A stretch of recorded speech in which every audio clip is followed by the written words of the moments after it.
2010 m. rugpjūčio 18 diena. 30 metų amžiaus Benas ėjo link leptelio galo, užsidėjo savo nardymo įrangą ir šoko į vandenį. Tada lėtai pradėjo leistis į 35 metrų gylį, iki kol pasiekė vieną iš pačių žinomiausių ženklų pasaulyje.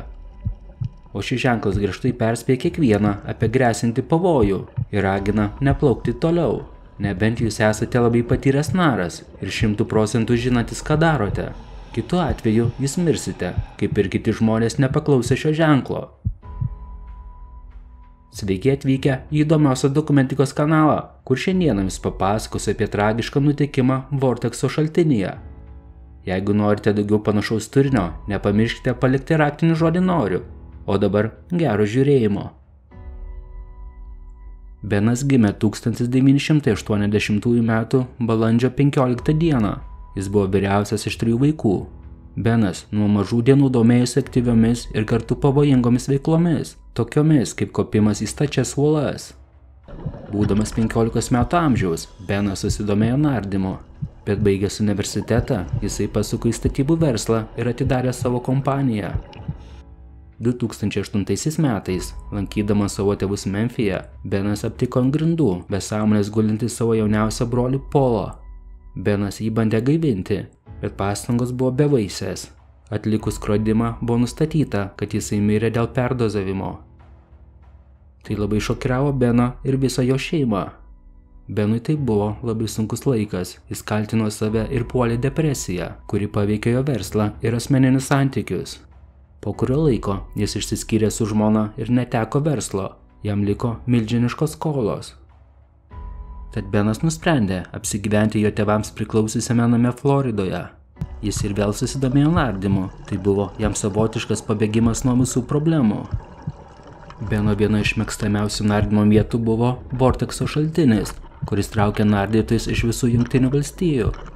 Šaltinis tai buvo tarytum pramogų kompleksas su nardymo mokykla. Pagrindinė šaltinio pramoga buvo tai urvas. Benas mėgo šią vietą ir joje nardė daugybę kartų. Tad jis buvo pakankamai gerai žinomas šiose apylinkėse, jį pažinojo visi iš šios nardymo mokyklos. Benas netgi pats norėjo tapti nardymo instruktoriumi ir dirbti šioje mokykloje. Atėjus rugpjūčio 18-ąjį, jisai padarė pirmąjį nerimą. Kiti narai matė jį šalia vartų, jis apžiūrinėjo juos, tarytum kažką planuotų. Vėliau jie matė Beną, besipildantį nardymo įrangą ir teigė, kad Benas visą popietę praleido vienas. 19:30 min. Jis paniro paskutinį kartą. Benas praplaukė pro šį ženklą ir toliau plaukė apie 91 metrą. Galiausiai jisai pasiekė žymiuosius mirties vartus, kurie visą laiką būna užrakinti. O vieninteliai žmonės turintys raktus nuo šių vartų, tai labai patyrę narai, kurie ir dirba Vortekso šaltinio nardymo mokykloje. Bet netgi ir šitie narai ten neplaukė, nes ten be galo pavojinga. Benas buvo ganėtinai patyręs naras, jisai be galo norėjo patekti į kitų vartų pusę. Tad priplaukęs prie jų, jisai bandė juos išjudinti, kol galiausiai bandė pralysti per ganėtinai plačius vartų tarpus. Kitas naras visą tai matęs pradėjo nerimauti, kad Benas gali užstrigti pačiuose vartuose. Tad jisai nusprendė pats atrakinti jam tuos vartus. Narui atrakinus vartus, Benas pasižiūri jį ir padėkoja. Ir vienas plaukia į ko gero vieną iš pavojingiausių urvų sistemų pasaulyje. Nuo šių vartų veda apie 500 metrų ilgio koridorius ir leidžiasi iki 55 metrų gylio. Didžioji šio urvo dalis turi sudarytą žemėlapį, bet yra sekcijų, kurios nėra ištirtos. Yra vietų, kurios tokios siauros, kad į jas patektum turėtum nusiimti savo balionus ir stumtis į priekį, o tai yra be galo pavojinga. Nėra tiksliai žinoma, ką Benas darė praplaukęs šios vartus, bet Benas daugiau nebepasirodė.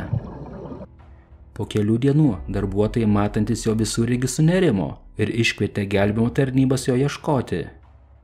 Tarnybos ištyrinėjo didelę dalį urvo, bet buvo vietų, kur jie nusprendė neplaukti dėl didelio pavojaus. Vienintelis įrodymas, kurį surado narai, tai buvo 2 balionai užpildyti grynu oru, o ne standartiniu dujų mišiniu, reikalingų nardant tokiomis sąlygomis. Šitų balionų suradimas sukėlė įtarimų, kad kažkas čia ne taip. nes balionai buvo ne tik pripildyti netinkamų mišinio, bet ir buvo surasti prie pat įėjimo į urvą.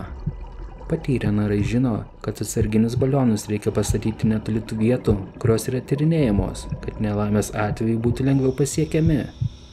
Pasklido kalbos, kad Benas galėjo būti nužudytas.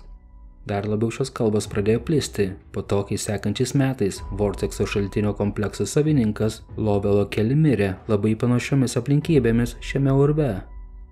Kita teorija skelbia, kad Benas suvaidino savo mirtį tam, kad pradėtų naują gyvenimą, be daugybės asmeninių ir finansinių problemų, kurių tuo metu jisai turėjo daugybę. Trečia teorija, kas jam galėjo nutikti, skelbia, kad tai lėmė nelaimingas atsitikimas, kurio metu jisai paskendo ir jo kūnas vis dar guli kažkur gilioje urvo dalyje, į kurią labai sunku patekti. 2012 metais urvas pareikalavo dar vienos aukos. Kūnas suradusių žmonių manymų, paskatintas milžiniškos sumos, kurią pažadėjo Beno tėvai už surastą kūną, skenduolis ieškojo Beno kūno urve, bet deja nesėkmingai.